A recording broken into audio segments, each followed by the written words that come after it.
समझने की कोशिश करिएगा। हम भी ये प्रयास करेंगे कि आपको सरल से सरल भाषा में आप सभी को समझाया जा सके। प्रेमी भाई बहनों, यह मनुष्य शरीर हम लोगों को बड़े सौभाग्य से प्राप्त हुआ है। ये जीवन बहुत अनमोल है। उस परम पिता परमात्मा ने हमको यह जीवन केवल इसीलिए दिया है ताकि हम जीते जी उस प्रभु की भक्ति करके अपनी जीवात्मा का कल्याण करा सकें। ये 5 तत्वों का पुतला, ये पंच भौतिक शरीर हम लोगों को एक निश्चित समय के लिए मिला हुआ। एक निश्चित समय को हम आप नहीं जानते हैं, किंतु जिसका ये मकान है, जिसका ये शरीर है, वो अवश्य ही जानता है। और समय पूरा हो जाने पर मकान मालिक जबरदस्ती इस मकान को खाली करवा देगा।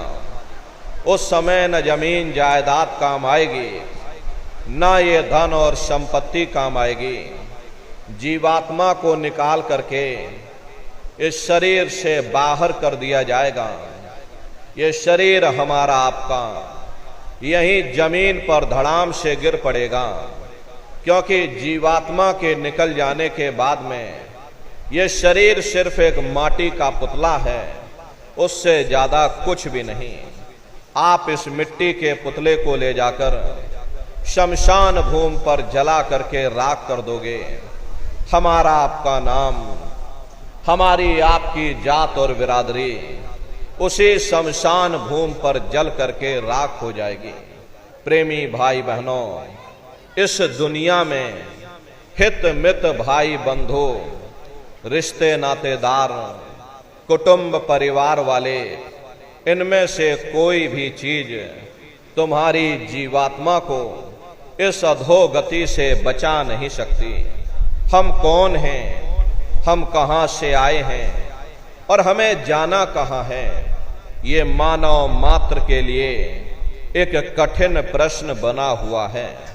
इस प्रश्न का हल तब तक नहीं होगा जब तक इस धराधाम पर कोई संत महात्मा फकीर न मिल जाए। इसीलिए वह मालिक अति दया और कृपा करके संतों महात्माओं को धरती पर भेजते हैं और संत महात्मा फकीर यहाँ पर आकर के हम जीवों को समझाने की कोशिश करते हैं कि भाई हम आए वही देश से जहां तुम्हारो धाम, तुम सबको घर पहुंचावना एक हमारो काम। हम उसी देश से आए हैं जिस देश के तुम रहने वाले हो, परंतु तुम अपने सच्चे देश को छोड़ करके इस झूठे काल और माया के देश में फंस गए। यह देश तुम्हारा देश नहीं, तुम्हारा देश सचखंड है। ये कौम तुम्हारी कौम नहीं, तुम्हारी कौम सतनाम है। और ये जीवात्मा उस सतनाम रूपी समुद्र की बूंद है। इस बूंद को समुद्र से मिलाओ, यानी जीवात्मा को उस परमात्मा से मिलाओ। वो परमात्मा है, वो आपको मिलेगा, जीते जी मिलेगा। इसी मनुष्य शरीर में मिलेगा। इसी मनुष्य शरीर के अंदर जा करके परमात्मा से मिलने का वह एकमात्र दरवाजा है। उस दरवाजे का भेद केवल संतों महात्माओं को ही प्राप्त है। ये दुनिया के लोग, दुनिया की आवाम जनमानस दुनिया के ज्ञान को पढ़ करके अहंकार में डूबे रहते हैं कि हमसे बड़ा कोई ज्ञानी यहाँ नहीं है। लेकिन उनको ये नहीं मालूम, जहाँ ये दुनिया का ज्ञान समाप्त होता है उसी के सिर की चोटी से ये आध्यात्मवाद, आत्मा और परमात्मा का ये गूढ़ ज्ञान, रहस्य विज्ञान प्रारंभ होता। उस विज्ञान को पाने के लिए सबसे पहले यह जरूरी है कि पहले आप लोग मानवतावादी बनो, मानव धर्म और मानव कर्म को अपनाओ। अरे मानव धर्म क्या है? इंसान इंसान के काम आवे, एक दूसरे की निस्वार्थ भाव से सेवा करें, सत्य, दया, अहिंसा, परोपकार आदि गुणों को अपने जीवन में उतार करके और किसी संत महात्मा की खोज करके उनके बताए हुए रास्तों पर चल करके उस मालिक की भक्ति करके अपनी जीवात्मा का कल्याण करा ले, यही इंसान का सबसे बड़ा मानव धर्म है। लेकिन आज इस कलिकाल में ये दुनिया की आवाम जनमानस इंद्रियों के भोग और वासनाओं में, शराबों और कबाबों में, मांस और मदिरा में सुख ढूंढने की कोशिश कर रही। ये चरित्र पतन जैसे कार्यों को अपना करके ये आवाम जनमानस कैसे सुखी हो सकती है? पहले अपने चरित्र जैसे धन को इकट्ठा करो, क्योंकि चरित्र ही सब कुछ है। चरित्र ही मानव धर्म की पूंजी है। यह दुनिया भर के रगड़े झगड़े, पिता पुत्र में लड़ाई, आदमी औरत में लड़ाई, घर परिवार में लड़ाई, समाज में लड़ाई, जातियों में लड़ाई, मुल्क में लड़ाई, हरे नर नारियों, ये इंसानों का काम नहीं है, ये हैवानों का काम है।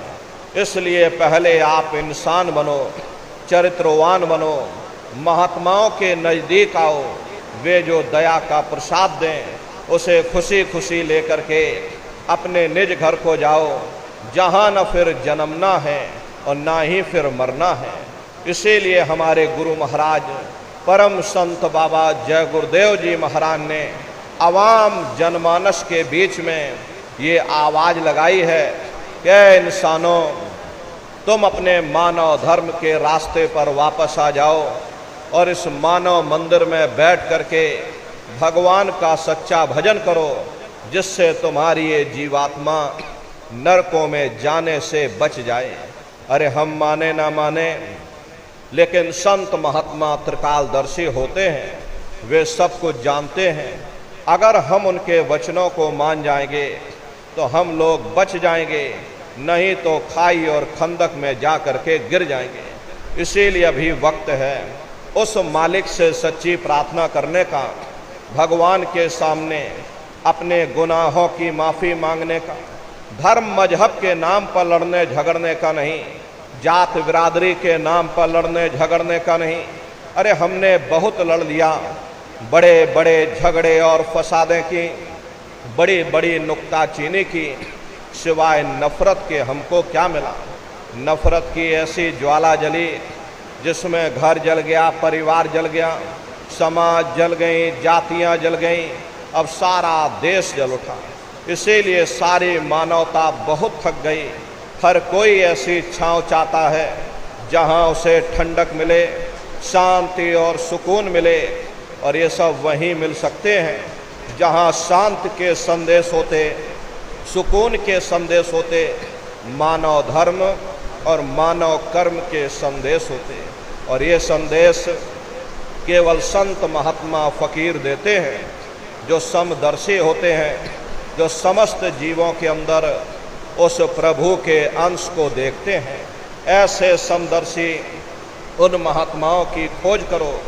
ये मत देखना कि महात्मा किस जाति के हैं, महात्मा किस बिरादरी के हैं। जातियां कर्म के अनुसार बनाई गई, जन्म के अनुसार नहीं।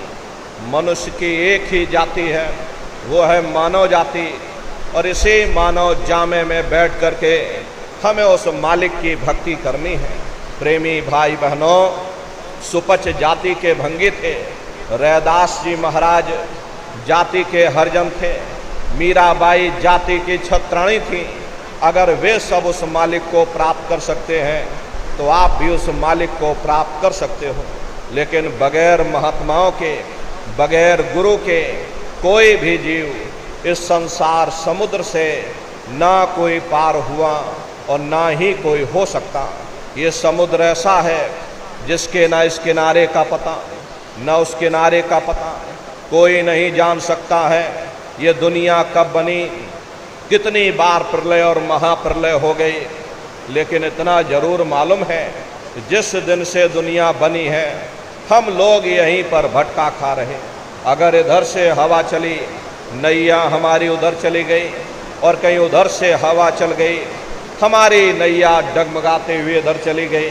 न जाने कितने युग और कल्प बीत गए, लेकिन हमारे जीवन की नैया आज तक इस भवसागर से किनारे नहीं लगी। इसलिए नर नारियों, सौभाग्य से वक्त का इतना बड़ा वरदान आपको मिला, ये मानव तन आपको मिल गया। न जाने किस महात्मा की दया हो गई, न जाने कौन से जन्म जन्मांतरों के शुभ पुण्य कर्मोदय हो गए जो आपको ये मनुष्य शरीर मिल गया। अरे अब की बार ये मौका मिल गया है, मिली नरदेह यह तुमको, बनाओ काज कुछ अपना और पचो मत या इस जग में, जानियो रैन का सपना। प्रेमी भाई बहनों, जैसे रात में हम लोग स्वप्न देखते हैं, हालांकि उस समय पर हमें स्वप्न सच मालूम पड़ता है, असली प्रतीत मालूम होता है, लेकिन जब हम लोग सुबह उठते हैं, जब हमारी आंखें खुलती हैं, तब हमें होश आता है कि नहीं भाई, हम तो स्वप्न देख रहे थे, ये सब भ्रम है। ठीक उसी प्रकार से ये दुनिया भी 10-20-100 साल का स्वप्न है। अब आप कहोगे हम जाग रहे हैं, परंतु प्रेमी भाई बहनों, ऐसा हरगिज नहीं है। जिस दिन मौत का वक्त आएगा, अरे हम लोग रोएंगे, हाय हाय करके चिल्लाएंगे कि हाय, हमने सारी जिंदगी यूं ही स्वप्न में गुजार दी, जागने का समय तो अभी आया था, जो कुछ करना था अभी करना था। लेकिन प्रेमी भाई बहनों, अब पछताए होत क्या, जब चिड़िया चुग गई खेत। महात्मा प्रेम से जीवों को समझाते हैं कि भाई देह और गृह सब झूठा और भरम में काहे को खपना। ये घर बार हमारा अपना नहीं, हरे पराया देश है, ये सराय खाना है, ये मुसाफिर खाना है, ये शरीर भी तुम्हारा अपना नहीं, ये भी काल का पिंजरा है, किराए का मकान है, पराया मकान है। किसी को 40-50 साल के लिए मिला, किसी को 80-90-100 साल के लिए मिल गया। जितने जितने श्वास उस मालिक ने बख्शे हैं, उसे भुगतने के बाद में हमें शरीर को यहीं छोड़ जाना। श्वास दुधारा नित ही जारी, एक दिन खाली चाम। प्रेमी भाई बहनों, एक तालाब पानी से चाहे कितना भी क्यों ना भरा हो, आप एक छोटी सी नाली काट कर खोल दीजिए, तालाब में छोटा सा छेद कर दीजिए, तो सारा पानी ही तालाब से बाहर निकल जाएगा। ठीक उसी प्रकार से तुम्हारा ये शरीर भी श्वासों का भंडार है, और जब तक श्वासों का भंडार जारी है, हम दुनिया के काम काज में फंसे हुए, दुनिया के कारोबार में हम आप उलझे हुए। लेकिन जिस वक्त ये श्वासों का भंडार खाली होगा, अरे टेलीफोन खड़क जाएंगे, तार पहुंच जाएंगे, संदेश पहुंच जाएंगे, सब रिश्ते नातेदार, सब कुटुंब परिवार वाले, सब अड़ोस पड़ोस वाले मिनटों सेकंडों में इकट्ठा हो जाएंगे। प्रेमी भाई बहनों, जिस शरीर से तुम इतना प्रेम किया करते थे, साबुन से मल मल करके नहाते थे, उसे कोई एक रात भी घर में रखने को तैयार नहीं होता। ये कंधों पर लटका करके शमशान भूमि पर छोड़ करके आ जाते। हिंदू लोग तिनका तोड़ाते, जैसे तिनका टूट गया तेरा मेरा रिश्ता नाता टूट गया। मुसलमान सिख या ईसाई लोग खाक की मिट्टी कब्र में डाल देते, जो मेरे लिए खाक की मिट्टी है वह मेरे लिए तू है। मामूली कष्ट नहीं होता, मौत के समय में घनघोर पीड़ा होती है। जनमत मरत दुसह दुख हुई, सहजो बाई ने बयान किया है। सहजो मौतें आइयां, अंग अंग दिया तोड़, और हिया जरे छाती फटे, उठे पीर घनघोर। गुरु महाराज सत्संग में फरमाते थे कि जैसे 1 लाख बिच्छू एक साथ मिल करके हमारे शरीर पर डंक मारे, उससे भी लाखों करोड़ों गुना ज्यादा मौत के समय में दर्द होता है। प्रेमी भाई बहनों, जब मृत्यु आती है तो किस तरह से प्राण निकलते हैं, प्राणों के निकलने की क्या प्रक्रिया होती है, पहले उसे आप अच्छी तरह से समझ लीजिए। सिमटत भांस श्वास उठ जावे, प्राणपति जब सिमट समावे, उस समय हमारी ये श्वासें रुक जाती। शरीर की चेतना नीचे से सिमटने लगती है तो सबसे पहले गुदा चक्र टूटता है, क्योंकि गुदा चक्र में पृथ्वी का वास होता है। गुदा चक्र टूट करके ऊपर इंद्रिय चक्र में समा जाता है। इंद्रिय चक्र में जल का वास होता, यानी जल ने पृथ्वी को घोल दिया। फिर जब इंद्रिय चक्र टूटेगा तो ऊपर नाभि चक्र में समा जाएगा। ये नाभि चक्र में अग्नि का वास होता, यानी अग्नि ने फिर नीचे जल को सुखा दिया। ये नीचे से सिमटाव होता है, नीचे से ऊपर की ओर सिमटाव होता, पैरों के तलवे से लेकर के ये सिर की चोटी तक सिमटाव होता। फिर जब ये नाभि चक्र टूटेगा तो ऊपर हृदय चक्र में समा जाएगा। हृदय चक्र में वायु का वास होता, यानी वायु ने अग्नि को अपने में समाहित कर लिया और इस तरह से वायु ऊपर आकाश मुड़ गई। ये आंखों की पुतलियां ऊपर पलट जाती हैं, मुंह खुला का खुला रह जाता। अरे महात्मा कहते हैं, जब यह कर्म कला उपजावे और बुद्धि सुरत की आन दबावे, जब यह जीवात्मा पांचों तत्वों को लांग करके जल पृथ्वी अग्नि वायु आकाश पांचों तत्वों को लांग करके ऊपर आती है तो काल दाढ़ में आन दबानी, और जब ढर के नैनन से पानी, जब काल अपनी दाढ़ में दबाता है उस समय नेत्रों से पानी निकलता, इंद्रियां टूट टूट करके चकनाचूर हो जाती, सब रिश्ते नातेदार खड़े रह जाएंगे। लगे टकटकी दिखे ना भाई, वाही समय को करे सहाई। उस समय मरने वाला टकटकी लगाकर देखता है कि कोई मेरी मदद कर दे, कोई मेरी सहायता कर दे, कोई मुझे बचा ले। लेकिन प्रेमी भाई बहनों, सब नात रिश्तेदार खड़े रह जाते, भाई बंधु सब देखते रह जाते, डॉक्टर वैद्य हकीम सब आपको घेरे रह जाते, लेकिन उस समय आपको कोई बचा नहीं पाता। जम के दूत घेर चौफेरा और निक्षय प्राण छोड़ के डेरा। यमदूत आते हैं, प्राणों की डोरी को तोड़ देते हैं और जीवात्मा को खींच करके इस शरीर से बाहर कर दिया जाता है। और जैसे ही जीवात्मा शरीर से अलग हुई, ये शरीर हमारा मिट्टी हो जाता। अरे इस मिट्टी को ले जा करके तुम शमशान भूमि पर जला करके राख कर देते। हाड़ जले जैसे लाकड़ी, केस जले जैसे घास, और कंचन जैसी ये काया ढह गई और कोई ना आवे पास। ये कहानी हमारी आपकी यहीं समाप्त हो गई। ये जात बिरादरी के रगड़े झगड़े, ये नाम, ये रुतबा, ये शानो शौकत, ये पद और प्रतिष्ठा, ये प्रधानी और ये कलेक्टरी, ये सब तुम्हारी यहीं समाप्त हो गई। लेकिन उधर देखो क्या होता, तुम्हारी जीवात्मा को ले जाकर के ऊपर धर्मराज की कचहरी में पेश कर दिया जाता। वहां पलक झपकते ही तुम्हारे अच्छे और बुरे कर्मों का हिसाब किताब हो जाता। अरे धर्मराज तुमको सजा सुना देते, ले जाओ इनको फलाने नरक में डाल दो, क्योंकि मैंने इनको मौका दिया था। जब ये माँ के घर में उल्टे लटके हुए थे, सिर इनका जब नीचे था और पैर जब इनके ऊपर थे, माँ के घर में जब ये उल्टे लटके हुए थे, उस समय इन्होंने मुझसे प्रार्थना की थी कि हे मालिक, अब प्रभु कृपा करो ए भांति और सब तज भजन करे दिन राति। कि हे परमात्मा, इस बार हमको मानव तन दे दो, हम भजन करेंगे, भक्ति करेंगे, हम अपनी जीवात्मा का कल्याण करेंगे।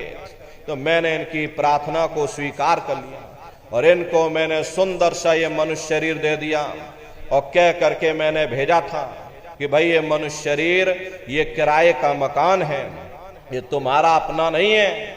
अगर ये तुम्हारा अपना होता तो हमेशा तुम्हारे पास रहता। ये तुम्हारा अपना नहीं, ये मैंने तुमको कुछ समय के लिए किराए का ये मकान दिया है। हाँ, तुम अपनी जीवात्मा को मेरे किराए के मकान में बैठा करके मालिक की भक्ति करके समय रहते अपनी जीवात्मा को जगा लेना, अपनी जीवात्मा का कल्याण करा लेना। अरे मैंने कुछ समय के लिए तुम सबको ये किराए का मकान दिया है और जब समय पूरा होगा तो मैं अपने सिपाहियों को ऊपर से भेजूंगा और उस समय पर तुम मेरे किराए के मकान को खाली कर देना। लेकिन इतना ध्यान रखना, जैसा साफ सुथरा मैंने तुमको ये किराए का मकान दिया, वैसा ही साफ सुथरा तुम मुझको वापस लौटाना। लेकिन इस किराए के मकान में बैठ करके इन्होंने बुरे खोटे पाप कर्म कर डाले। मेरे किराए के मकान को इन्होंने अपने कर्मों से गंदा कर दिया, इसलिए कर्मों की सजा इनको मिलेगी। ले जाओ इनको फलाने नरक में डाल दो। अरे महात्मा कभी झूठ नहीं बोलते। महात्माओं ने जब साधना किया, साधना करके जब ऊपर गए और ऊपर जा करके जब उन्होंने नरकों का हाल देखा, तो हमारी आपकी जानकारी के लिए उन्होंने धर्म ग्रंथों में लिख दिया कि लोह के खम्भ तपत के माही, और जहां जीव को ले चिपटाई वहां बड़े बड़े लोहे के खंबे अग्नि से धधक धधक कर लाल हो रहे। ऐसे खोटे जीवों को उन्हीं खम्भों पर लिटा दिया जाता। जीव हाय हाय करके चिल्लाता है, तड़फ तड़फ जो जुलम बुखारी, और तपत खम्भ दुखी उपजे भारी। असहनी वेदना होती है, असहनी दुख और दर्द होता। जीव वहां रोता और चिल्लाता रहता। लाखों लाख योजन मील तक तुम्हारे रोने चीखने चिल्लाने की आवाज उन नरकों से हो करके गुजरती है। लेकिन प्रेमी भाई बहनों, वहां कोई तुम्हारी पुकार सुनने वाला नहीं, कोई तुम्हारी दर्द भरी आवाज को सुनने वाला नहीं। ये दुर्दशा क्यों हो गई? क्योंकि हम लोग मनमुखी हो गए, मन के कहे पर चलने लग गए। मन के कहे पर चल करके बुरे खोटे पाप कर्म करने लग गए। कर्मों का ये जखीरा अंबार के अंबार हमने अपने सिर पर लाद लिए। आज उन्हीं कर्मों का हम आप भोग पा रहे हैं। अरे महात्मा कहते हैं, नर के अनेक और हैं, कहाँ लग कहूं बखान, दुख भुगते यह जीव जो जाने जो भोग समान। कहते भाई एक नरक नहीं, ऐसे वहां पर अनेकों अनेक नरक बने हुए। गरुड़ पुराण में 36 प्रकार के नरकों का वर्णन किया गया। कुंभी नरक निराने है, पड़े जीव जग जाए, सिर समेत डूबा रहे, और सदा नरक के माही। कुंभी कहते हैं घड़े के आकार का बड़ा विशाल नरक वहां बना। दुनिया भर का मवाद उसमें भरा, बड़ी भारी बदबू उसमें से आती। जीवों को ले जाकर उसी में डाल दिया जाता। कुंभी नरक कल्पलो वासा, मुख में नरक नाक में श्वासा। कल्पलो वासा यानी 1000 चौकड़ी युग का एक कल्प होता है, और कल्पलो वासा यानी युगों युगों तक ये जीव नरकों की सजा को भोगता रहता। और नरकों की सजा भोगने के बाद में इन्हीं जीवों को सीधे मनुष्य शरीर आपको दोबारा नहीं दिया जाएगा, बल्कि ले जाकर के 4 खान 84 लाख योनियों में डाल दिया जाएगा। जैसे बच्चा होता है, अब बच्चा पहले कक्षा 1 पास करेगा, फिर कक्षा 2 में जाएगा। ऐसे ही प्रेमी भाई बहनों, वहां पर भी पूरा चैनल बना हुआ। नरकों की सजा भोगने के बाद में इन्हीं जीवों को 4 खान 84 लाख योनियों में डाल दिया जाता है। ये 4 खान 84 लाख योनियां ये कोई मामूली योनियां नहीं होती। 4 खान का मतलब होता है अंडज पिंडज उपमज स्थावर। ये 4 खाने होती हैं। पहली श्रेणी तो इन पेड़ पौधों की आती है, जिनके अंदर पानी का तत्व मौजूद होता है। कभी ये भी मनुष्य हुआ करते थे, लेकिन आज अपने कर्मों का ये भोग पा रहे, एक जगह पर पेड़ बन के खड़े हुए हैं। दूसरी श्रेणी कीड़े मकोड़ों की आती है, जिनके अंदर पृथ्वी और अग्नि का तत्व मौजूद होता है। तीसरी श्रेणी पंछियों की आती है। चौथी चौपाए जानवरों की आती है, और 5वीं स्वयं इंसानों की आती है, जिसके अंदर 5 तत्व जल पृथ्वी अग्नि वायु आकाश 5 तत्व मौजूद होते हैं। प्रेमी भाई बहनों, ये 4 खाने हैं, इनकी अलग अलग कुल 84 लाख योनियां होती हैं। अब आप पेड़ पौधों को देखिए तो आम का पेड़ अलग है, नीम का पेड़ अलग है, पीपल का पेड़ अलग है।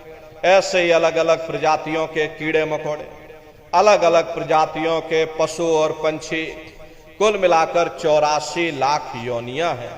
हम दुनिया के जीव नरकों की सजा भोगने के बाद में इन्हीं 84 लाख योनियों में डाल दिए जाते हैं। अरे मामूली कष्ट नहीं होता। हमको आपको गर्मी लग गई तो हम लोग देखो छाया में आ गए, सर्दी लग गई कंबल रजाई ओढ़ ली, भूख लग गई भोजन कर लिया, बीमार हो गए अस्पतालों में चले गए, अपना अपना इलाज करवा लिया। लेकिन देखो उन जानवरों को, क्या गर्मी, क्या सर्दी, क्या बरसात, एक एक रोटी के टुकड़े के लिए बेचारे दर बदर रोड पर भटकते रहते। किसी का हाथ कट गया, किसी का पैर कट गया, किसी को आपने जीते जी काट डाला, मुर्गी की पकड़ करके गर्दन ही घुमा डाली। अरे उनको भी दर्द होता है, उनको भी तकलीफ होती है, लेकिन वे बेचारे बेजुबान हैं, कुछ बोल नहीं पाते, कुछ बता नहीं पाते। हम लोगों के अंदर ये जुबान है, हम लोग बोल बता देते हैं, वे सिर्फ रोते और चिल्लाते रहते। अरे कौन उनकी पुकार सुनने वाला, कौन उनकी दर्द भरी आवाज को सुनने वाला, कौन सी अदालत में जाकर के वे बेचारे दरवाजा खटखटाएं, या कौन मजिस्ट्रेट उनकी फरियाद को सुनेगा। प्रेमी भाई बहनों, कोई सुनने वाला नहीं है। अरे कई जन्म भय कीट पतंगा, कई जन्म भय मीन कुरंगा, कई जन्म पंखी सर्प होयो, कई जन्म है वर वृक्ष जोयो, मिल जगदीश मिलन की वरिया, और चिरंकार यह देश सजरिया। करोड़ों करोड़ युगों से हम आप नरकों की सजा भोगने के बाद में फिर कभी कीड़े पतंगों की योनि में डाल दिए जाते, कभी पेड़ पौधों की योनि में डाल दिए जाते, तो कभी हम लोगों को पशु और पंछियों की योनि में डाल दिया जाता। प्रेमी भाई बहनों, 84 लाख योनियों की सबसे जो आखिरी योनि होती है वो गाय और बैल की योनि होती है।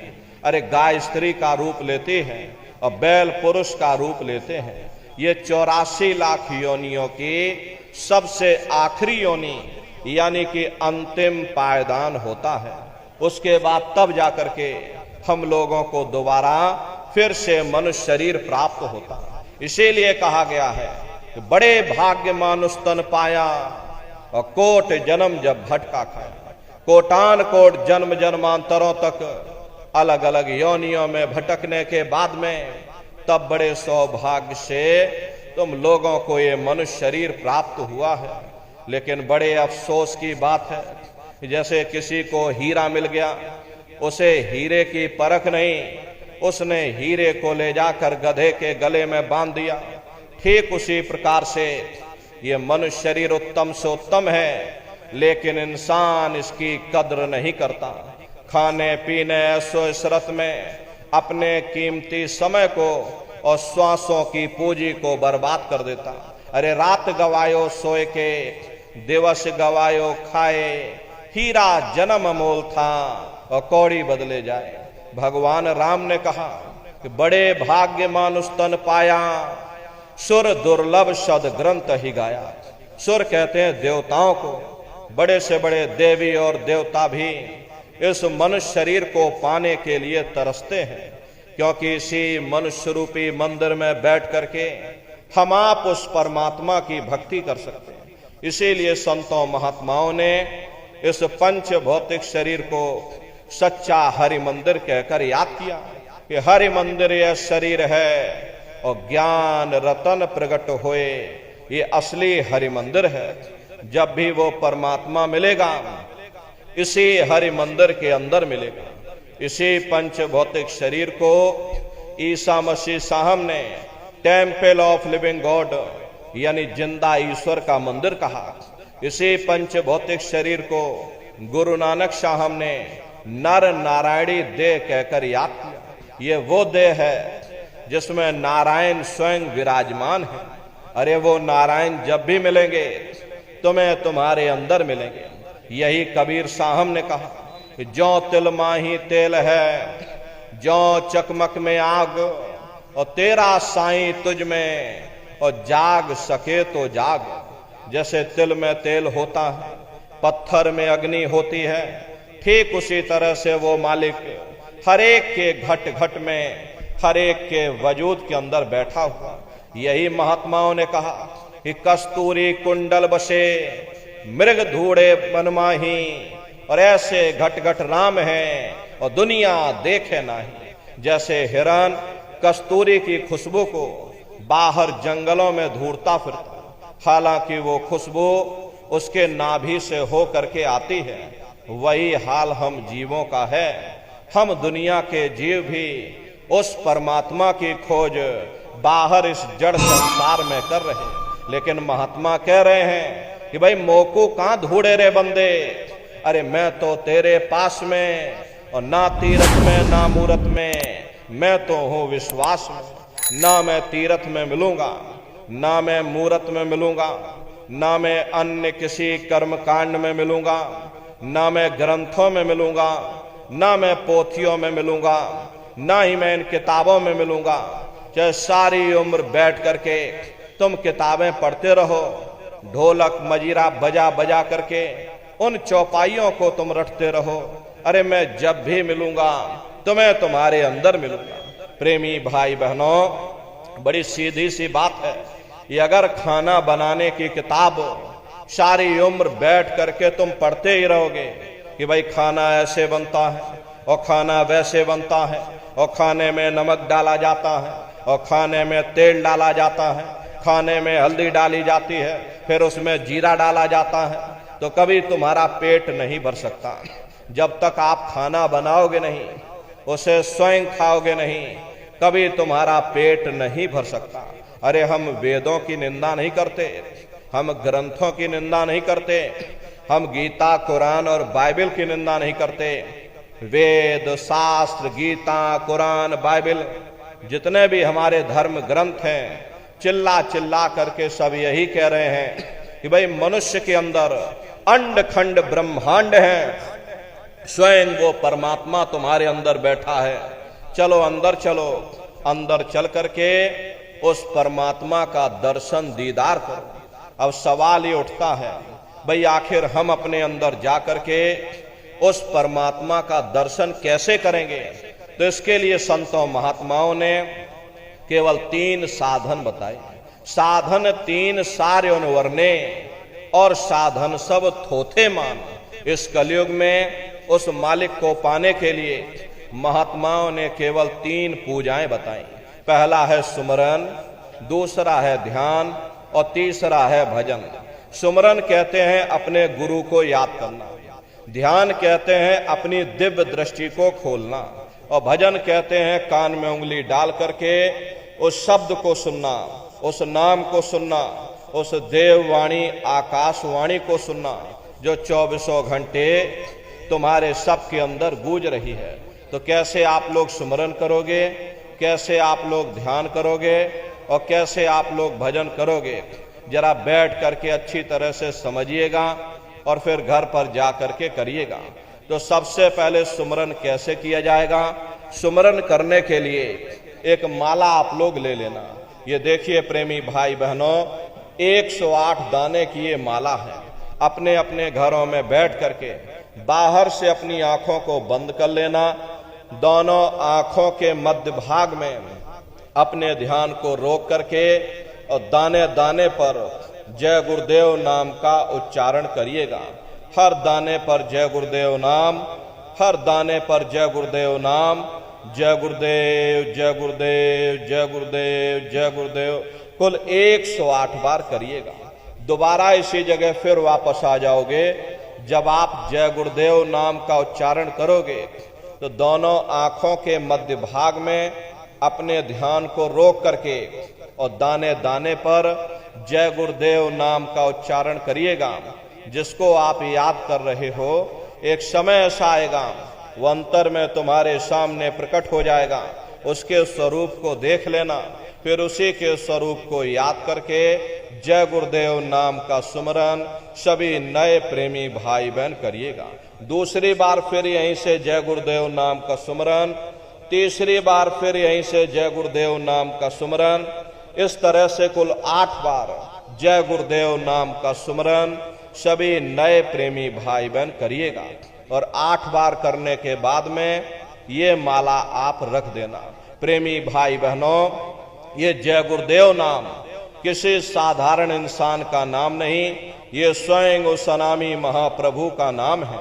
समय समय पर संत महात्मा फकीर अपने अपने समय पर आकर के अपनी साधना के द्वारा उस मालिक के नाम को जगाते हैं, उस मालिक के नाम को सिद्ध करते हैं। जैसे कबीर साहब आए, कबीर साहब ने साहिब नाम सिद्ध किया। गुरु नानक साहब आए, गुरु नानक साहब ने वाहे गुरु नाम सिद्ध किया। गोस्वामी जी महाराज आए, गोस्वामी जी महाराज ने राम नाम सिद्ध किया। मीराबाई आई, मीराबाई ने गिरधर नाम सिद्ध किया। सूरदास जी महाराज आए तो सूरदास जी महाराज ने श्याम नाम सिद्ध किया। इसी तरह से हमारे गुरु महाराज जय गुरुदेव नाम सिद्ध करके गए। जय गुरुदेव नाम का जहाज लगाकर गए। अगर इस जहाज पर सारी दुनिया बैठेगी, ये जहाज सारी दुनिया को पार करेगा। नए जीवों के लिए नामदान को और सरल से सरल किया गया। एक है साध है सब सध है, और सब साध है सब जाए। पहले अपने गुरु की उंगली पकड़ लो, क्योंकि गुरु तुम्हारा सच्चा रहबर है। गुरु बिन भव निज तरह न कोई, बगैर गुरु के तुम्हारी ये जीवात्मा इस भव सागर से पार नहीं जा सकती। गुरु गोविंद दो खड़े और काके लागू पाई, और बलिहारी गुरु आपने जिन गोविंद दियो बताई। महिमा उन्हीं की है जिन्होंने उस गोविंद को लखा दिया। इस संसार में हमारे तीन तरह के गुरु होते हैं। पहले गुरु हमारे माता पिता होते, जो हमें जन्म देते हैं, हमारा पालन पोषण करते हैं, बचपन से हमारे अंदर संस्कार डालते। ये माता पिता हमारे पहले गुरु होते। दूसरे गुरु हमारे शिक्षक होते हैं, जो हमें स्कूलों में कॉलेजों में हमें जो विद्या का दान देते हैं, वो हमारे दूसरे गुरु होते। और तीसरे हमारे आध्यात्मिक गुरु होते हैं, जो हमारी जीवात्मा को इस भव सागर से पार ले जाते हैं। इसीलिए कहा गया है कि गुरुर ब्रह्मा गुरुर विष्णु गुरुर देवो महेश्वरा गुरुर साक्षात पर ब्रह्मा तस्मै श्री गुरुवे नमः। तीन लोक नौ खंड में गुरु से बड़ा न कोई, करता करें न कर सकें, और गुरु करें सो होई। इसलिए प्रेमी भाई बहनों, साधना करने से पहले जय गुरुदेव नाम का सुमरन सभी नए प्रेमी भाई बहन करिएगा। और सुमरन करने के बाद में फिर आप लोग ध्यान पर बैठिएगा। दूसरा है ध्यान। ध्यान कहते हैं दृष्टि को एकाग्र करना। तो कैसे आप लोग ध्यान करोगे, जरा अच्छी तरह से समझ लीजिए। अपने अपने घरों में पलथी मार करके आप लोग बैठ जाना। बाहर से अपनी आंखों को बंद कर लेना। दोनों आंखों के मध्य भाग में दूर सामने देखिएगा, सामने आपको अंधेरा दिखाई पड़ेगा। बस उसी अंधेरे में एक जगह पर आप अपनी दृष्टि को रोकिएगा। होशियारी यही रहे, ये आंखों की पुतलियां हिलने ना पाए। शुरुआती समय में ये आंखों की पुतलियां अंदर अंदर हिलेंगी, लेकिन जब आप रोज रोज अभ्यास करोगे, करत करत अभ्यास ते जड़ मत होत सुजान, जब रोज रोज अभ्यास करोगे तो आंखों की पुतलियां हिलना बंद हो जाएंगी। तो दूर सामने अंधेरे में एक जगह पर आप अपनी दृष्टि को रोकिएगा, या उस अंधेरे को लगातार देखते रहना। दृष्टि अपने आप अंधेरे में रुक जाएगी। उस समय किसी के बारे में सोचना नहीं, किसी के बारे में विचार मत करिएगा। शरीर को बिल्कुल हिलाना डुलाना नहीं, बस शून्य हो करके, शांत चित्त हो करके सामने उस अंधेरे को लगातार देखते रहो। देखते देखते देखते देखते एक समय ऐसा आएगा, ये आपकी दृष्टि उस अंधेरे में रुक जाएगी। और जैसे ही आपकी दृष्टि अंधेरे में रुकेगी, तो सुई की नोक के बराबर काले में भी काला बिंदु, बड़ा चमकीला बिंदु होगा। तारे की तरह चम चम चम चम चमकेगा। वो चमकता हुआ तारे जैसा बिंदु आपको सामने दिखाई पड़ेगा।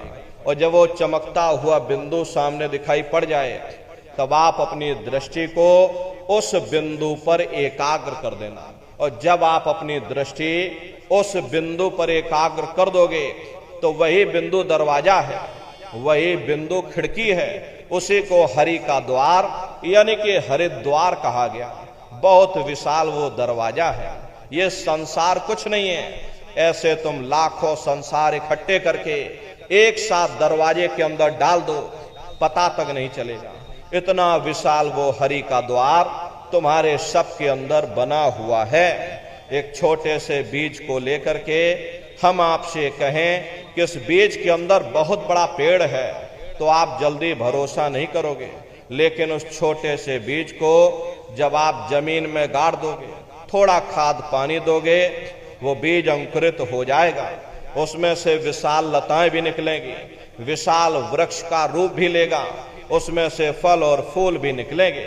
इसी तरह से आप सभी के अंदर सुई की नोक के बराबर तारे की तरह छोटे से छोटा बिंदु है। उस बिंदु के अंदर बड़े बड़े ब्रह्मांड बसे हुए हैं। वो तारे जैसा चमकता हुआ बिंदु आपको अंतर में सामने दिखाई पड़ेगा। और जब वो बिंदु सामने दिखाई पड़ जाए, तब आप अपनी दृष्टि को उस बिंदु पर एकाग्र कर देना। और जब आप अपनी दृष्टि उस बिंदु पर एकाग्र कर दोगे, तो वही बिंदु दरवाजा है।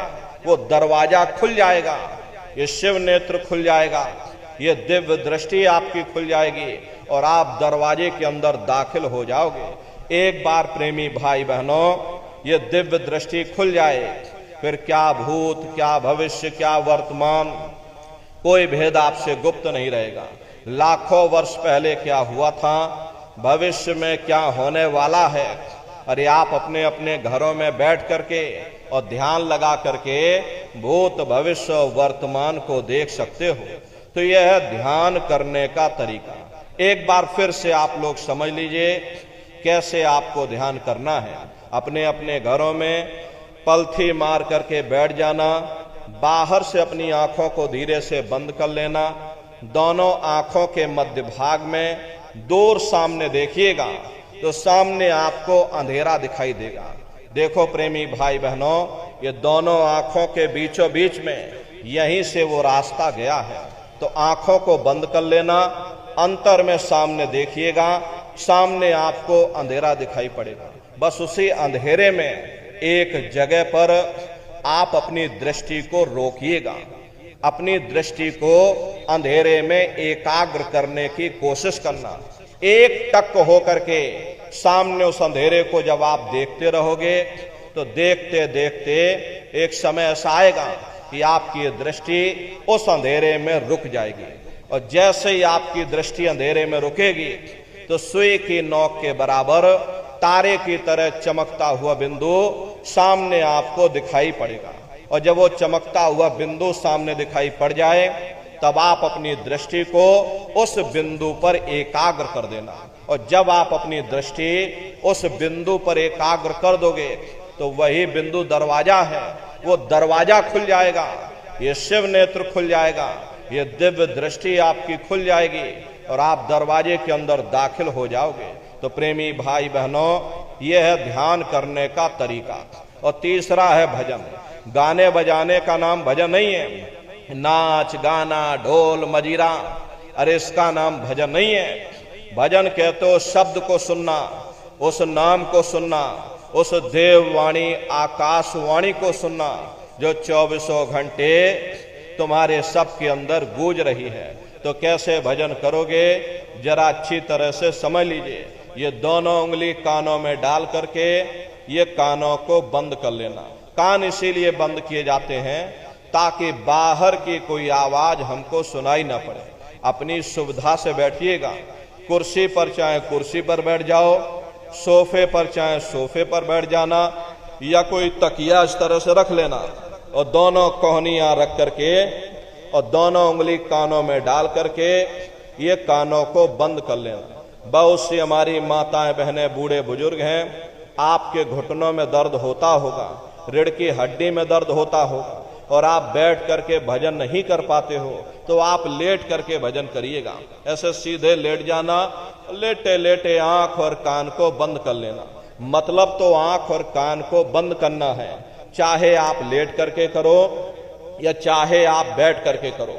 यही कहा गया कि भाई आंख कान मुख बंद कराओ, अनहद झिंगा शब्द सुनाओ। यानी पहले अपनी आंख को बंद करो, अपने मुख को बंद करो, दोनों उंगली कानों में डाल करके ये कानों को बंद कर लो और ऊंचे से ऊंचा ध्यान दे करके उस आवाज को सुनने की कोशिश करो। प्रेमी भाई बहनों, जब आप अपने कानों को बंद करके और अंतर में ध्यान दे करके गौर से सुनोगे तो आपको ऐसा अनुभव होगा कि कहीं सीटी जैसी आवाज हमारे कानों में बज रही है। टी, इस तरह से सीटी जैसी आवाज शुरू में आप सभी को सुनाई पड़ेगी। करना कुछ नहीं है, लेटे हो चाहे बैठे हो, बस आप उस आवाज को ध्यान दे करके सुनते रहना और सुनते सुनते उसी में लीन हो जाओ। जब आप उसमें लीन हो जाओगे तो कुछ समय बाद में दोबारा आपको अनुभव होगा कि कहीं बड़ी दूर से एक महीन आवाज, घंटे और शंख की आवाज हमारे कानों में बज रही है। जैसे मंदिरों में घंटियां बजती हैं, टन टन टन टन, तो बाहर तो आपने नकल किया। महात्माओं ने कहा था ये शरीर तुम्हारा सच्चा हरि मंदिर है। इसी हरि मंदिर के अंदर 24 घंटे वो घंटे और शंख की आवाज गूंज रही है। उसी घंटे शंख की आवाज को महात्माओं ने शब्द कहा। अरे आपकी धर्म पुस्तकों में लिखा है कि पोथी पढ़ पढ़ जग मुआ, पंडित भया न कोई, 2.5 अक्षर प्रेम का और पढ़े सो पंडित हुई। दुनिया वाले कहते हैं कि 2.5 अक्षर का मतलब प्रेम है। अरे प्रेम नहीं है, प्रेम में तो मात्रा लगी हुई। यहां पर जिस 2.5 अक्षर का वर्णन उन महात्माओं ने किया है वो है शब्द, शा आदा बा और दा। उसी शब्द को महात्माओं ने नाम कहा। कल युग जोग न यज्ञ न ज्ञाना, एक आधार नाम गुण गाना। कलयुग में न योग है, न यज्ञ है, न ये ज्ञान है, तो कलयुग में क्या है? कलयुग केवल नाम आधारा, सुमेर सुमेर नर उतर ही पारा। कलयुग में केवल नाम का आधार है। उसी घंटे शंख की आवाज को महात्माओं ने शब्द या नाम कहा। उसी घंटे शंख की आवाज को ईसा मसीह साहब ने वर्ड या लागस कहकर याद किया। उसी घंटे शंख की आवाज को गुरु नानक साहब ने अनहद वाणी कहकर याद किया। चीन में जो महात्मा हुए उन्होंने इसको ताओ कहकर याद किया और हिंदू महात्माओं ने इसे देववाणी, आकाशवाणी कहकर याद किया।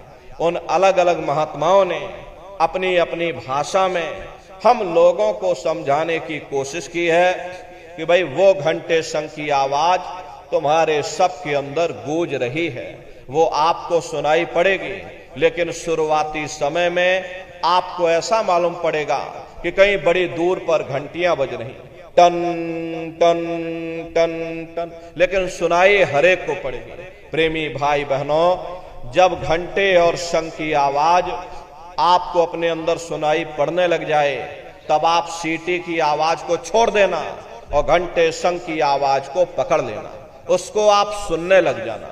जब आप उसको सुनने लग जाओगे तो वो आवाज धीरे धीरे बढ़ना शुरू होगी और बढ़ते बढ़ते इस कदर बढ़ेगी कि आपके रोम रोम में घंटे और शंख की आवाज गूंजने लग जाएगी। अरे बड़ी घनघोर आवाज होती है, बड़ी मधुर वो आवाज होती है कि दुनिया भर के गाने जो आप लोग बाहर सुनते हो उस संगीत के सामने ये दुनिया के संगीत कुछ नहीं है। जब आप उस संगीत को सुनोगे इतना भारी आनंद आपके ऊपर छा जाएगा, इतनी खुशी आपको होगी, ऐसा नशा आपके ऊपर चढ़ जाएगा कि आप सारी दुनिया को भूल जाओगे। शंकर भगवान को वही नशा चढ़ा था। शंकर भगवान कोई गांजा भांग नहीं पीते थे। ये तो हमने आपने शंकर भगवान को भी बदनाम कर दिया कि शंकर भगवान गांजा भांग पीते थे, तो चलो हम भी गांजा भांग फूकेंगे और सबके सब गजेड़ी हो गए। प्रेमी भाई बहनों, शंकर भगवान ने कभी गांजा भांग नहीं पिया। शंकर भगवान जिस नशे में लीन रहते थे वो नाम का नशा था, वो ध्यान का नशा था, वो भक्ति का नशा था। जब आप उस आवाज को सुनोगे तो आपको भी वो नशा चढ़ जाएगा, क्योंकि उस आवाज में चुंबक है। जब आप उस आवाज को सुनोगे तो वो आवाज आपको अपनी ओर खींचेगी, और जब खिंचाव होगा तो जीवात्मा का फैला हुआ प्रकाश 9 दरवाजों से सिमटने लगेगा। अब ये 9 दरवाजे कौन कौन से हैं? देखो प्रेमी भाई बहनों, अच्छी तरह से आप लोग समझिएगा, ये बहुत बड़ा विज्ञान है। दुनिया का विज्ञान जब समाप्त हो जाएगा तो ये विज्ञान प्रारंभ होगा। यही सच्चा और सनातन विज्ञान है जो ऋषियों मुनियों ने समझाया, जिसको ये संसार भूल गया, बाहरी कर्मकांड में और पाखंड में उलझ गया। तो आज सच्चे सनातन विज्ञान को समझने की जरूरत है। तो ये 9 दरवाजे कौन कौन से हैं? 2 आंख, 2 कान, 2 नाक के सुराख, 1 मुंह, 2 मलमूत्र का रास्ता, ये शरीर के 9 दरवाजे हैं। सबसे पहला दरवाजा गुदा चक्र आता है। गुदा चक्र में गणेश जी वास करते हैं। गणेश जी वहां के मालिक हैं। ये 4 दल का कवल है। यहां पर पृथ्वी तत्व पाया जाता है। उसके ऊपर इंद्रिय चक्र आता है। इंद्रिय चक्र में ब्रह्मा जी वास करते हैं। ब्रह्मा जी वहां के मालिक हैं। ये 6 दल का कवल है। यहां पर जल तत्व पाया जाता है। उसके ऊपर ये नाभि चक्र आता है। नाभि चक्र में विष्णु जी वास करते हैं। विष्णु जी यहाँ के मालिक हैं। ये 8 दल का कवल है। यहाँ पर अग्नि तत्व पाया जाता है। उसके ऊपर ये हृदय चक्र आता है। हृदय चक्र में शिव जी वास करते हैं। शिव जी यहाँ के मालिक हैं। ये 12 दल का कवल है। यहाँ पर वायु तत्व पाया जाता है। अरे वास्तव वो ऊपरी मंडलों में, ऊपरी लोकों में वास करते हैं, लेकिन उनका प्रकाश, उनकी किरणें इन चक्रों पर पड़ती हैं। उसी के ऊपर एक कंठ चक्र आता है। यहाँ पर आद्या महाशक्ति की किरणें पड़ती हैं। ये 16 दल का कवल है। और आप सबसे ऊपर, तुम्हारी जीवात्मा सबसे ऊपर दोनों आंखों के मध्य भाग में बैठी है, जहां पर ये देवियां बिंदी लगाती हैं और पुरुष जहां पर ये टीका लगाते हैं। ये बिंदी और टीका यहां पर हम लोग इसीलिए लगाते हैं क्योंकि यहीं पर हमारी जीवात्मा बैठी है, उसका श्रृंगार किया जाता है। ये 10वां द्वार है जहां पर तुम्हारी जीवात्मा बैठी है। इसी को 10वां द्वार कहते हैं। अरे आप लोग रोज चौपाई गाते हो कि मंगल भवन अमंगल हारी, द्रवं सुदशरथि अजर बिहारी। तो इसका अर्थ जरा समझने की कोशिश भी करो। प्रेमी भाई बहनों, ये शरीर तुम्हारा मंगल भवन है, तुम्हें अमंगलों से बचाने वाला, तुम्हें नरकों और 84 से बचाने वाला ये पंच भौतिक शरीर ही तुम्हारा मंगल भवन है। इस मंगल भवन के 10 दरवाजे हैं और 10वें दरवाजे पर ये अजर बिहारी यानी कि तुम्हारी जीवात्मा बैठी है।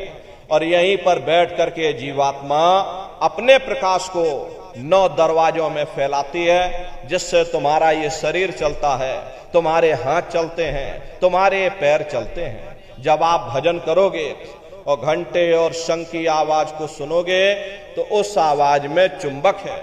वो आवाज आपको अपनी ओर खींचेगी और जब खिंचाव होगा तो जीवात्मा का फैला हुआ प्रकाश 9 दरवाजों से सिमट करके यही 10वें दरवाजे पर इकट्ठा हो जाएगा। और जैसे ही सारी शक्ति, सारी चेतना सिमट करके यहाँ पर इकट्ठी हुई तो शब्द क्या काम करेगा? शब्द तुम्हारी जीवात्मा को खींच करके इस शरीर से बाहर कर देगा। फिर आप अपनी आंखों से देखिएगा कि हमारा शरीर ये है, हम ये खड़े। आप अपने शरीर से अलग हो जाओगे। जैसे चिड़िया होती है, चिड़िया घोंसले से निकल करके आसमानों की उड़ान भरती है और शाम को फिर अपने घोंसले में आ जाती है। ऐसे ही तुम्हारी ये जीवात्मा इस शरीर रूपी घोंसले से निकल करके ब्रह्मांडों की सैर करेगी, देवी देवताओं के दर्शन करेगी, भगवान राम के दर्शन करेगी, भगवान कृष्ण के दर्शन करेगी और घूम करके फिर अपने शरीर रूपी घोंसले में वापस आ जाएगी।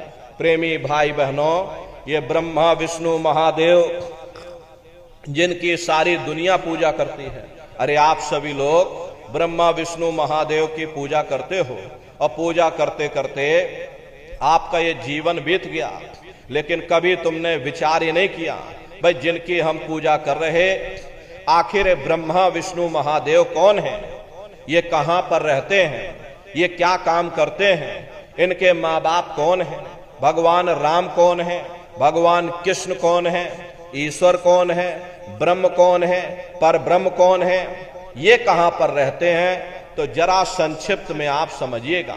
क्योंकि अगर हम इसका वर्णन करेंगे तो लाखों वर्ष लग जाएंगे, एक लोक का वर्णन नहीं हो पाएगा। इतने विशाल लोक इस आसमान के ऊपर बने हुए, लेकिन संक्षिप्त में हम आपको बता रहे कि किन किन मंडलों को पार करते हुए तुम्हारी ये जीवात्मा अपने 5वें मंडल पर यानी कि सचखंड में पहुंचेगी। रास्ते में कौन कौन से देश मिलेंगे, उस देश के कौन कौन से राजा मिलेंगे, तो जरा संक्षिप्त में आप समझ लीजिए। प्रेमी भाई बहनों, जब आप भजन करोगे और जब घंटे और शंख की आवाज को सुनोगे, तो उसी घंटे शंख की आवाज को पकड़ करके ये जीवात्मा ब्रह्मांडों की चढ़ाई करती है। पलक झपकते यह जीवात्मा खरबों योजन ऊपर चली जाती है। ये चांद सूरज सितारों को पार करने के बाद में सबसे पहले जो आपको लोक मिलेगा, उसे महात्माओं ने शिवलोक कहा।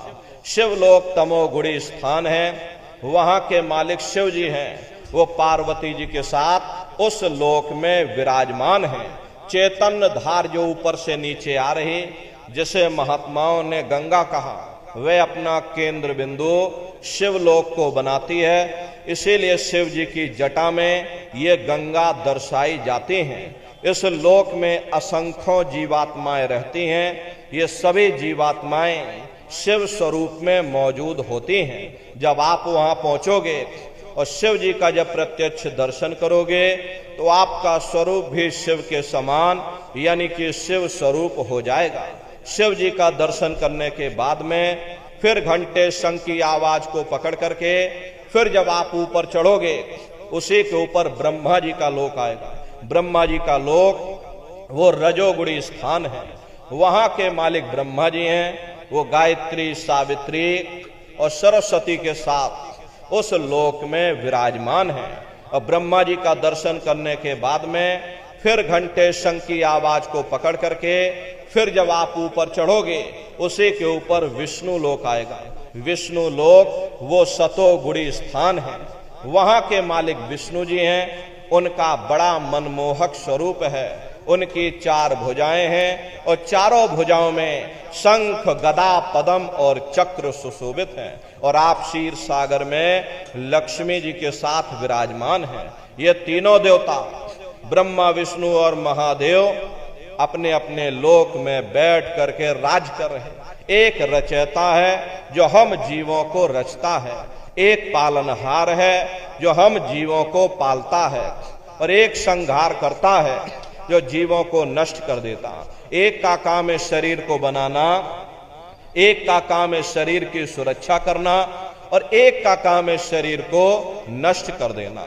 इनकी जो माता है वो आद्या महाशक्ति हैं। ब्रह्मा, विष्णु, महादेव लोक के ऊपर वो आद्या महाशक्ति का लोक आता है। उसी को देवी दुर्गा का लोक कहा जाता है। उसी लोक को पार करने के बाद में सबसे पहला देश आपको मिलेगा, या यूं कह लीजिए कि पहली राजधानी आपको मिलेगी, जिसे महात्माओं ने सहस्र दल कवल कहा। वो राजधानी है। ये ब्रह्मा, विष्णु, महादेव के जो लोक हैं, उस राजधानी के अंतर्गत आने वाले जिले हैं। जैसे आपके उत्तर प्रदेश की राजधानी लखनऊ है, जौनपुर आपका जिला है। इसी तरह प्रेमी भाई बहनों, वो सहस्र दल कवल राजधानी है। राजधानी का जो मालिक है वो निरंजन भगवान है। ये ब्रह्मा, विष्णु, महादेव ये निरंजन भगवान के ही पुत्र हैं। और ये आद्या महाशक्ति देवी दुर्गा ये निरंजन भगवान की अर्धांगिनी है। और निरंजन भगवान स्वयं तीनों लोकों के मालिक हैं। उन्हीं को त्रिलोकीनाथ कहा जाता है। हिंदू उन्हीं को परमात्मा कहते हैं, मुसलमान उन्हीं को खुदा कहते हैं, ईसाई उन्हीं को गॉड कहते हैं। ये जल एक है। जल को चाहे आप पानी कह लो, चाहे वाटर कह लो, चाहे नीर कह लो। इसी तरह प्रेमी भाई बहनों, वो परमात्मा एक है। हम लोग लफ्जों के झगड़े में उलझे हुए हैं। घंटे और शंख की आवाज जो हर इंसान के अंदर गूंज रही है, वो आवाज उन्हीं के मुखार बिंद से हो रही है। निरंजन भगवान का जो स्वरूप है वो ज्योतिष स्वरूप है। हजार बाती की अखंड ज्योति वहां पर बराबर जल रही। परम प्रकाश रूप दिन राती, नहीं कछु चाहिए दिया घृत बाती। अरे हम आप यहाँ मंदिरों में ज्योत जलाते हैं, ये तो हम आप उसकी नकल करते हैं। महात्माओं ने आपको चिन्ह बता दिया कि भाई उनका ऐसा स्वरूप है, तो हम लोग यहाँ पर नकल करने लगे। इस ज्योति में तेल की जरूरत पड़ती है, बाती की जरूरत पड़ती है। अरे तेल बाती खत्म हो जाए, ज्योति तुम्हारी बुझ जाएगी, लेकिन वो अखंड ज्योति वहां पर ऐसी जल रही जिसमें ना तेल की जरूरत है और ना बाती की जरूरत है। अरे महात्माओं ने लिखा है, उल्टा कुआ गगन में तिसमें जरे चिराग, तिसमें जरे चिराग, बिना रोगन बिन बाती, 6 ऋतु 12 मास जरत रहे दिन राती। सतगुर मिले जो होए, ताह की नजर में आवे, बिन सतगुर नहीं कोई, वाह को दर्शावे। वो अखंड ज्योति ऐसी है जिससे पूरा ब्रह्मांड प्रकाशवान हो रहा। जितनी भी अवतारी शक्तियां आई, अरे भगवान राम आए, राम को वहीं से नीचे उतारा गया।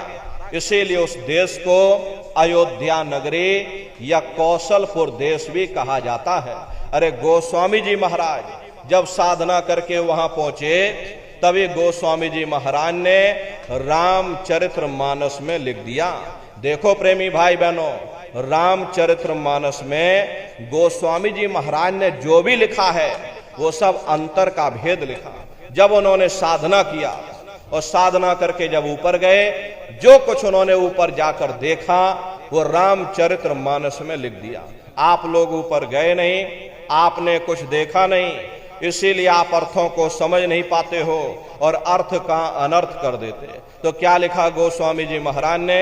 देखिए गोस्वामी जी महाराज रामचरित्र मानस में लिखते हैं कि मुद्यो नैन त्रसत में भयो, पुन चितवत कौशलपुर गयो।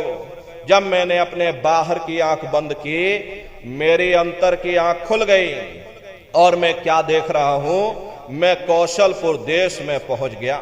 मोह विलोक राम मुस्काई, मुझे देख करके भगवान राम प्रसन्न हो गए। उन्होंने ऊपर जाने का मुझे रास्ता दे दिया। मैं ऊपर जा करके क्या देख रहा हूं, उधर माज सुनंडज राया, देखे बहु ब्रह्मांड निकाया, अति विचित्र ताहलोक अनेका, रचना अधिक एक तेका। विचित्र विचित्र भांत के वहां पर लोक बने हुए, एक से बढ़कर एक सुंदर। सोने के वहां पर महल बने जिनकी शोभा अवर्णीय है। प्रेमी भाई बहनों, वो असली अयोध्या नगरी है, वो भगवान राम का असली देश है। जब आप लोग साधना करके वहां पहुंचोगे और अपनी दिव्य दृष्टि से उस अयोध्या नगरी को देखोगे, अरे तुम देखते रह जाओगे, ये क्या ईश्वर की लीला है, कैसे उसकी कारीगरी है, अनंत उसकी सत्ता है, अनंत उसका प्रकाश है। उसी आनंद को पाकर के बड़े बड़े राजे महाराजाओं ने अपने राजकाज पर ठोकरें मार दी और जंगलों में जा करके नंगे हो करके नाचने लगे। इतना आनंद, इतनी खुशी उन साधकों को होती है। मीराबाई को जब वो दौलत मिल गई, मीराबाई ने अपना राजपाट छोड़ दिया और मीराबाई कहने लगी, मैं मिल जाए पाए पीऊ अपना, तब मेरे पीर बुझानी, और मीरा सुरत शब्द सहलानी। कबीर साहब को जब वो दौलत मिल गई और इन महात्माओं को जब वो दौलत मिल गई, उन्होंने ऊपर चढ़ करके उस अयोध्या नगरी को देखा, भगवान राम के देश को देखा, तो कलम तोड़ करके लिख दिया। अरे चिल्लाने लगे, अचरज देखा भारी साधो, अचरज देखा भारी रे, बिना बजाए निस्दिन बाजे, घंटा शंख नगारी रे, बहरा सुन सुन मस्त होत है, तन की खबर बिसारी रे, और बिन भूमि के महल बना है, तामे जो तुजारी रे, अंधा देख देख सुख पावे, बात बतावे सारी रे, जीता मर कर फिर जी जावे, बिन भोजन बलधारी रे, और ब्रह्मानंद संत जन बिरला, कोई समझे बात हमारी रे। प्रेमी भाई बहनों, वो असली अयोध्या नगरी है, वो भगवान राम का असली देश है। राम जी का दर्शन करने के बाद में फिर तुम्हारी यही जीवात्मा दूसरे मंडल की आवाज को पकड़ करके और दूसरे मंडल की चढ़ाई करेगी। श्याम तज श्वेत को गहना, सुरत को तान धुन सुनना, बंक के द्वार धस बैठो और त्रिकुटी जाय कर लेना। उसी के ऊपर दूसरा देश आता है जिसे महात्माओं ने त्रिकुटी देश कहा। वहां के जो मालिक हैं वो ब्रह्म हैं। वहीं से मन और माया की उत्पत्ति हुई। वहीं से तीन गुण, रजोगुण, तमोगुण, सतोगुण, तीनों गुणों की उत्पत्ति वहीं से हुई। ये जो आपके वेद हैं, वेदों को सारी दुनिया पढ़ती है। बड़े बड़े पंडित पुरोहित, ज्ञानी विज्ञानी, विज्ञानाचार्य, धर्माचार्य वेदों का अध्ययन करते हैं। वेदों की भी उत्पत्ति उसी स्थान से हुई है। अरे महात्मा कहते हैं कि त्रिकुटी महल में विद्या सारा, धनहर गरजे बजे नगारा, लाल वरन सूरज उजियारा। वहां पर दो धुने, बादलों की गर्जन और मृदंग की आवाज उस लोक में गूंजती रहती है। जैसे पहले स्थान पर भगवान राम के देश में घंटे और शंख की आवाज गूंजती है, ऐसे दूसरे मंडल पर यानी कि ब्रह्म के देश में बादलों की गर्जन और मृदंग वहां पर बजता रहता। ओम का जाप बराबर वहां होता रहता। ब्रह्म का जो स्वरूप है लाल वरन सूरज उजियारा। ये सूरज कुछ नहीं है। ऐसे तुम लाखों लाख सूर्य इकट्ठे करोगे तो वहां का एक सूर्य बनेगा। प्रेमी भाई बहनों, ब्रह्म का जो स्वरूप है वो सुबह के लाल सूर्य के समान है। इसीलिए वहां का पूरा ब्रह्मांड लाल है। महात्मा जब साधना करके वहां पहुंचे तभी महात्माओं ने लिख दिया, लाली मेरे लाल की, जित देखो तो लाल, लाली देखन में गई मैं भी हो गई लाल। और पूरा ब्रह्मांड ही लाल है। तो जितने साधक वहां पहुंच जाते हैं उन सभी को योगेश्वर कहा जाता है। योगेश्वर की पदवी उन्हीं को मिलती है जो ब्रह्म स्थान तक पहुंच रखते हैं। जैसे व्यास जी हुए, वशिष्ठ जी हुए, वाल्मीकि जी हुए, इन सब की पहुंच वहीं तक थी। इसीलिए कहा गया है कि वाल्मीकि भय ब्रह्म समाना। जब इनकी जीवात्मा वहां पहुंची और जब इन्होंने ब्रह्म का दर्शन किया तो इनका स्वरूप भी ब्रह्म के समान यानी कि ब्रह्म स्वरूप हो गया। तो जितने साधक वहां पहुंच जाते हैं उन सभी को योगेश्वर कहा जाता है। योगेश्वर भगवान श्री कृष्ण उसी देश में वास करते हैं। ये जो ब्रह्म देश है वो श्री कृष्ण भगवान का ही देश है और श्री कृष्ण भगवान वहीं पर रहते हैं। अरे बाहर की जन्माष्टमी नहीं है जो आप लोग यहाँ जन्माष्टमी मनाते हो, ये तो आप नकल करते हो। महात्माओं ने कहा था भाई सही मायने में तुम जन्माष्टमी कब मनाओगे? जब तुम्हारी ये जीवात्मा पांच तत्वों जल पृथ्वी अग्नि वायु आकाश और तीन गुणों रजोगुण तमोगुण सतोगुण यानी पांच तत्व तीन गुणों से परे होकर के और ब्रह्म देश में पहुंच करके जब तुम कृष्ण भगवान का दर्शन कर लोगे तब सही मायने में जन्म अष्टमी मनाई जाएगी। वहां कृष्ण भगवान का दर्शन करने के बाद में फिर तुम्हारी यही जीवात्मा तीसरे मंडल की आवाज को पकड़ करके और तीसरे मंडल की चढ़ाई करेगी। आगे पहुंचे सुन झंकार ररंकार धुन सुनी पुकार, आगे श्वेत सुन्न है भाई मान सरोवर पैठ नहीं। उसी के ऊपर तीसरा देश आता है जिसे महात्माओं ने सुन्न देश कहा। उसी को रारंग देश कहा जाता है, उसी को अक्षर और नेति कहा जाता है। वहां के जो मालिक हैं वो रारंग पुरुष यानी कि पर ब्रह्म पुरुष हैं। वहां किंगरी और सारंगी दो धुनें उस लोक में गूंजती रहती हैं और पर ब्रह्म पुरुष का जो स्वरूप है वो पूर्णमासी के चंद्रमा के समान बड़ा ही मनमोहक स्वरूप है। इसी स्थान पर प्रेमी भाई बहनों एक बहुत बड़ा अमृत का सरोवर बना हुआ है, जिसे महात्माओं ने मान सरोवर कहा। जब तुम्हारी ये जीवात्मा उस मान सरोवर में जाकर स्नान कर लेगी तो जन्म जन्मांतरों के तुम्हारे मैले पाप कर्म साफ हो जाएंगे। अरे यहाँ के पानी से तुम्हारे कर्मों की सफाई नहीं होने वाली, ये बाहर का पानी तुम्हारे शरीर के मैल को धो सकता है, लेकिन जो पापों का मैल है, जो अंतःकरण में कर्मों की गंदगी, पुण्य और पाप के बोझे जो आपने अपने ऊपर लाद रखे हैं, वो जब साफ होंगे, जब आप तीसरे मंडल पर पहुंच करके उस गंगा में डुबकी लगाओगे, उस गंगा में स्नान करने के बाद में ये जीवात्मा हंस रूप हो जाती है। हंसन मिले हंसा हो जाई, मिले जो अमीय आहारा है। जीवात्मा का खुद का प्रकाश उस अमृत के सरोवर में स्नान करने के बाद में 16 सूर्य के बराबर हो जाता। फिर यही जीवात्मा चौथे मंडल की आवाज को पकड़ करके चौथे मंडल की चढ़ाई करती है। 2 पर्वत के संग निहारो, भंवर गुफा ते संत पुकारो। 2 पर्वतों को पार करने के बाद में वो बड़ा सुंदर देश आता है, जिसे महात्माओं ने भंवर गुफा कहा। वहां के जो मालिक हैं वो सोहंग पुरुष हैं, मां नहीं है, हापे अंक की मात्रा, सोहंग पुरुष। वहां बंसी यानी मुरली की मधुर ध्वनियां सदा उस लोक में उच्चारण होती रहती। और सोहंग पुरुष का जो स्वरूप है वो दोपहर के सूर्य के समान महाप्रकाशवान स्वरूप है। अरे स्वरूप में अंतर है। पहले स्थान पर निरंजन भगवान का जो स्वरूप है वो ज्योतिष स्वरूप है। दूसरे स्थान पर ब्रह्म का जो स्वरूप है वो सुबह के लाल सूर्य के समान है।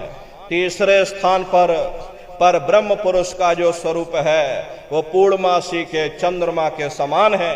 चौथे स्थान पर सोहंग पुरुष का जो स्वरूप है वो दोपहर के सूर्य के समान महाप्रकाशवान स्वरूप है। और वहां के धनी का दर्शन करने के बाद में ताके परे धाम सतनामा, बीन बजे सतलोक ठिकाना। सोहंग देश के ऊपर वो 5वां देश आता है, जिसे महात्माओं ने सचखंड देश कहा। प्रेमी भाई बहनों, वहीं के मालिक हैं वो सतपुरुष भगवान, सचखंड के मालिक हैं। जो जीवात्माएं वहां पर पहुंच जाती हैं हमेशा के लिए जन्म मरण के बंधनों से आजाद हो जाती हैं। प्रेमी भाई बहनों, तो शब्द को पकड़ करके शब्द शब्द पौड़ी पर चढ़कर पहुंचो सचखंड सतनाम। प्रेमी भाई बहनों, शब्द को पकड़ करके ये जीवात्मा मंजिल दर मंजिल अपने घर सचखंड में वापस पहुंचती है। तो शब्द कब पकड़ में आएगा? जब आप भजन करोगे। वो सतपुरुष भगवान वही हमारे आपके सच्चे मालिक हैं, वही हमारे आपके सच्चे पिता हैं। अरे हमको आपको वहीं से नीचे उतारा गया और फिर शब्द को पकड़ करके मंजिल दर मंजिल हमें अपने घर सचखंड में पहुंचना है। तो शब्द कब पकड़ में आएगा? जब आप भजन करोगे। और भजन कैसे किया जाएगा जरा अच्छी तरह से समझ लीजिए। ये आंख और कान को बंद करिएगा, लेकिन मन को रोकिएगा। ऐसे समय पर तुम्हारा ये मन जरूर भागेगा। अभी आप यहाँ पर बैठे हो, शरीर भले तुम्हारा यहाँ बैठा है, लेकिन मन सारी दुनिया में भाग रहा। किसी को बाल बच्चों की याद आ गई, मन बाल बच्चों में पहुंच गया।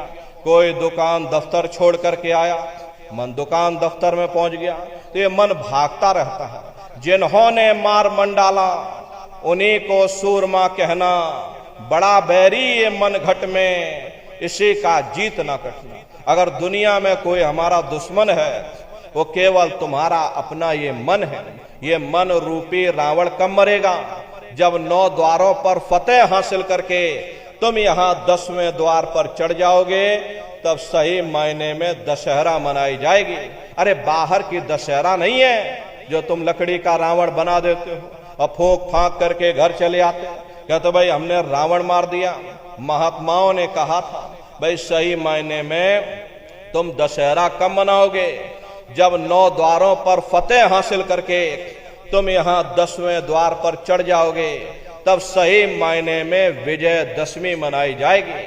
तब ये मन रूपी रावण तुम्हारा मरेगा और तब तुम्हारी जीवात्मा, इसी जीवात्मा को महात्माओं ने राम भी कहा। अरे हम कोई अपने मन से नहीं कह रहे, धर्म ग्रंथों में लिखा हुआ है, एक राम दशरथ का बेटा, एक राम घट घट में लेटा, एक राम का सकल पसारा, एक राम है सबसे न्यारा।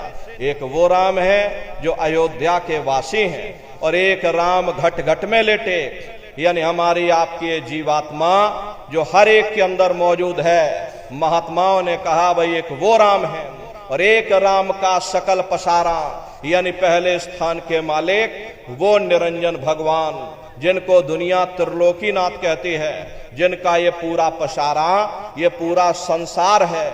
महात्माओं ने कहा भाई एक वो राम है और एक राम है सबसे न्यारा, 5वें स्थान के मालिक वो सत्पुरुष भगवान जो हमारे आपके सच्चे पिता हैं। महात्माओं ने कहा भाई एक वो राम है, तो महात्मा तो उस राम की महिमा गाते हैं। मोटी बात आप पकड़िए कि भजन कैसे करोगे, ये आंख कान को बंद कर लेना, अंतर में गौर से सुनिएगा।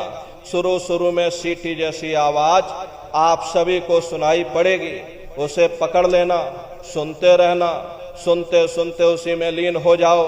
कुछ समय बाद में दोबारा आपको अनुभव होगा कि कहीं बड़ी दूर से एक महीन आवाज, घंटे और शंख की आवाज हमारे कानों में बज रही, और जब घंटे शंख की आवाज आपको अपने अंदर सुनाई पड़ने लग जाए, तब आप सीटी की आवाज को छोड़ देना और घंटे शंख की आवाज को पकड़ लेना। एक बार प्रेमी भाई बहनों आप उस आवाज को पकड़ लो, फिर वो आवाज आपको नहीं छोड़ेगी, खींच करके शरीर से बाहर कर देगी। रोज आना, रोज जाना, रोज ब्रह्मांडों की सैर करना, रोज देवी देवताओं के दर्शन करना, रोज घर बैठे भगवान राम के दर्शन करना, रोज भगवान कृष्ण के दर्शन करना, और घूम करके फिर अपने शरीर रूपी घोंसले में वापस चले आना। तो सुमरन, ध्यान और भजन 3 क्रियाएं आपको बताई गई, नित्य नियम से करिएगा। नागा नहीं होना चाहिए।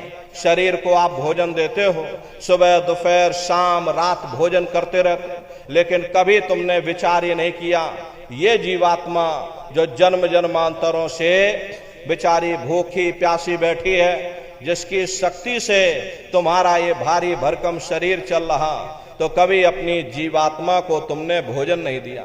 और इसका भोजन भजन है, इसका भोजन शब्द है, इसका भोजन नाम है। अपना ये नियम बनाओ कि पहले हम अपनी जीवात्मा को भोजन देंगे, फिर अपने शरीर को भोजन देंगे। अगर ये नियम तुम्हारा बन गया, तुम्हारा लोक भी बन जाएगा, तुम्हारा परलोक भी बन जाएगा। प्रेमी भाई बहनों, उस मालिक को पाने के लिए तुम्हें कोई घर बार नहीं छोड़ना है, तुम्हें कोई समाज नहीं छोड़ना है, तुम्हें कोई जात बिरादरी नहीं बदलनी है। ये जात पात के रगड़े झगड़े ये तुम्हारे अपने नहीं है, ये सिर्फ मन की खुराफात है। अरे आप अपनी बुद्धि से विचार करिए, जब गुरु नानक साहब नहीं आए थे तब कोई सिख नहीं था, जब मोहम्मद साहब नहीं आए थे तब कोई मुसलमान नहीं था, जब ईसा मसीह साहब नहीं आए थे तब कोई ईसाई नहीं था, और पीछे लौटते चले जाओ तो केवल मनुष्य मनुष्य रह जाते हैं। ये रगड़े झगड़े किसने पैदा किए? ये हमने आपने पैदा किए। अरे कोई भी महात्मा यहाँ पर आकर के ना कोई कौम मनाने आता है, न कोई महात्मा यहाँ मजहब चलाने आते हैं, न कोई यहाँ जात बिरादरी को बदलने आते हैं, और ना ही आप हमारे हाथों में ये डंडे और तलवारें देने के लिए आते हैं। अरे आप तो सच्चा मार्ग, सनातन मार्ग समझाने के लिए इस धराधाम पर शरीर रूप में अवतरित होते हैं। महात्मा कोई जात बिरादरी नहीं देखते, अरे महात्मा कोई ऊंच नीच नहीं देखते, महात्मा कोई भेदभाव नहीं करते। अगर महात्माओं ने भेदभाव किया होता तो देखो भगवान राम जंगलों में रहने वाली आदिवासी महिला सबरी का जूठा बेर भगवान राम नहीं खाते। निर्मल मन जन सो मोह पावा, मोह कपट छल छिद्र न भावा। इसीलिए महात्मा कहते हैं भाई जाति पाति पूछे नहीं कोई, और हरि का भजय सो हरि का हो। लोग यहाँ जात पात बनाते बनाते रह गए। लेकिन ऐ नर नारियों, जब तुम्हारी ये जीवात्मा इस मनुष्य रूपी चोले को छोड़ करके ऊपर जब तुम धर्मराज की कचहरी में पहुंचोगे, वहां न तुमसे ये पूछा जाएगा कि भाई तुम किस जाति के हो, या तुम किस कौम के हो, या तुम किस मजहब के हो। अरे भाई तुम हिंदू हो या मुसलमान हो, तुम हिंदुस्तान से आए हो या सीधे पाकिस्तान से चले आ रहे। अरे वहां तुम्हारे कर्म देखे जाएंगे, भक्ति भाव देखा जाएगा, मालिक से मिलने का प्रेम और प्यार देखा जाएगा।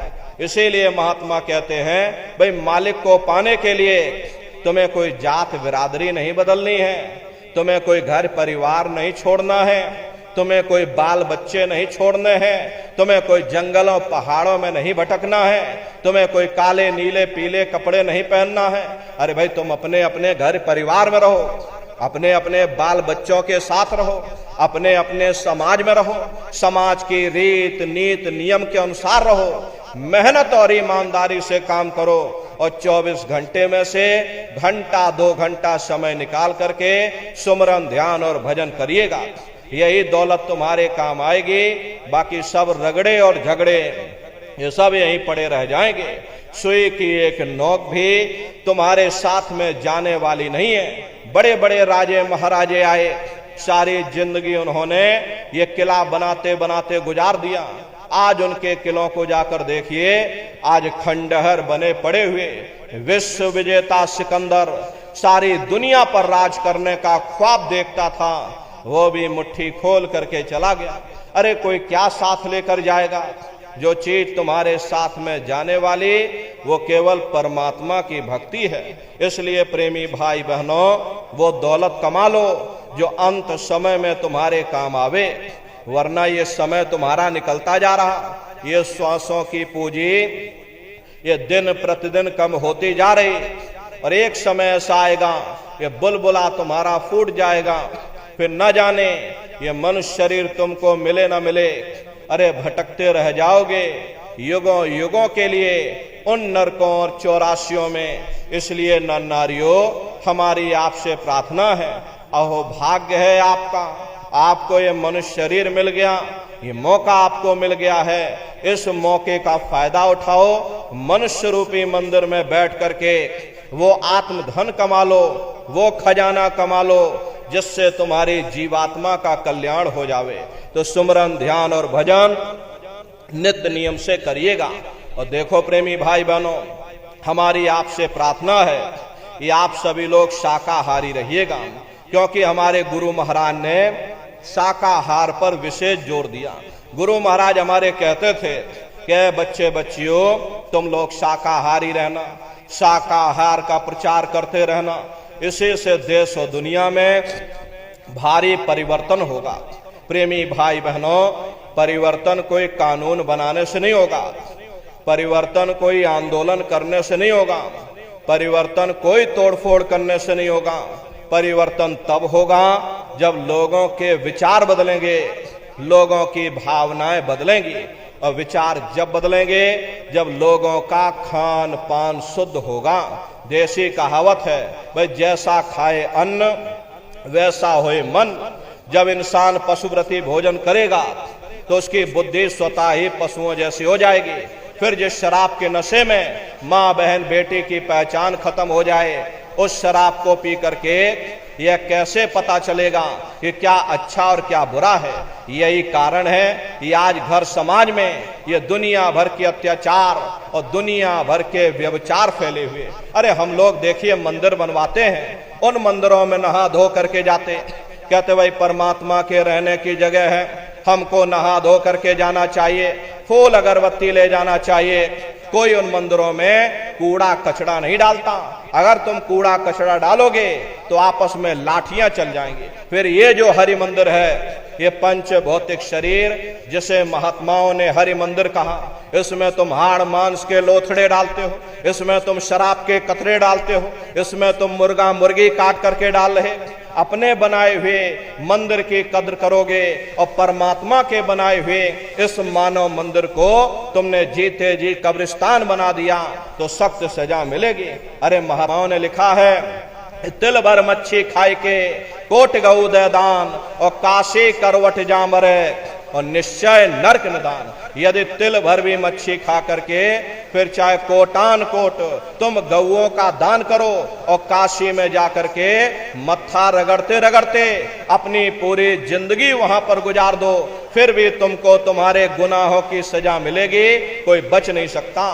क्योंकि ये कर्म भूमि है, यहां तुम जैसा कर्म करोगे वैसा फल मिलेगा। इसलिए प्रेमी भाई बहनों, हमारी आपसे प्रार्थना है कि आप सभी लोग शाकाहारी रहिएगा।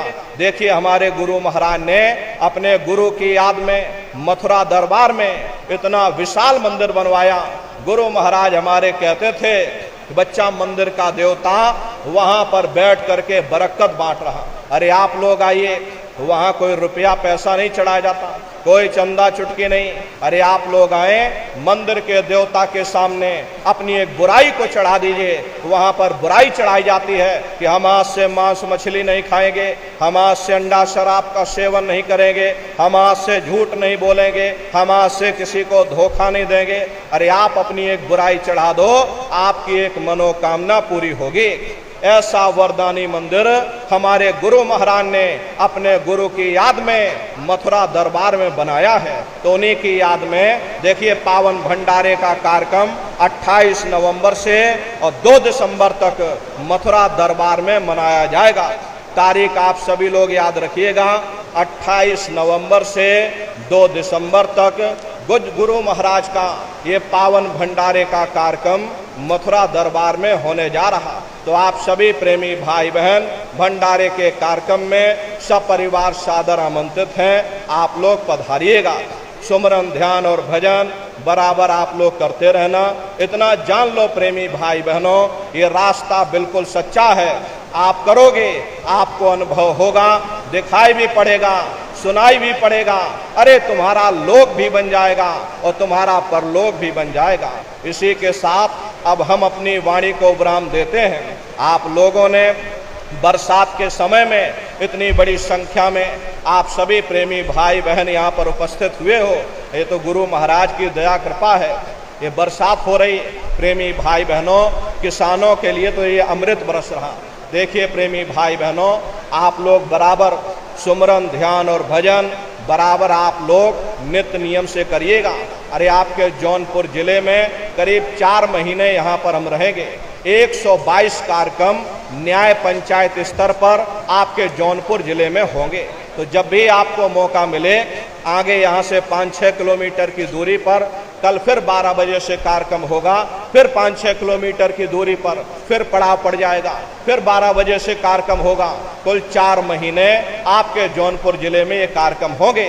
तो जब भी आपको मौका मिले, समय निकाल करके कार्यक्रम में पधारिएगा। आप सभी लोग यहाँ पर उपस्थित हुए हो गुरु महाराज के वचनों को सुनने के लिए। इसके लिए आप सभी प्रेमी भाई बहनों को बहुत बहुत साधुवाद है। सबका जीवन मंगलमय हो, यही कामना करते हुए आप सभी प्रेमी भाई बहनों को बहुत बहुत धन्यवाद। बोलो जय गुरुदेव।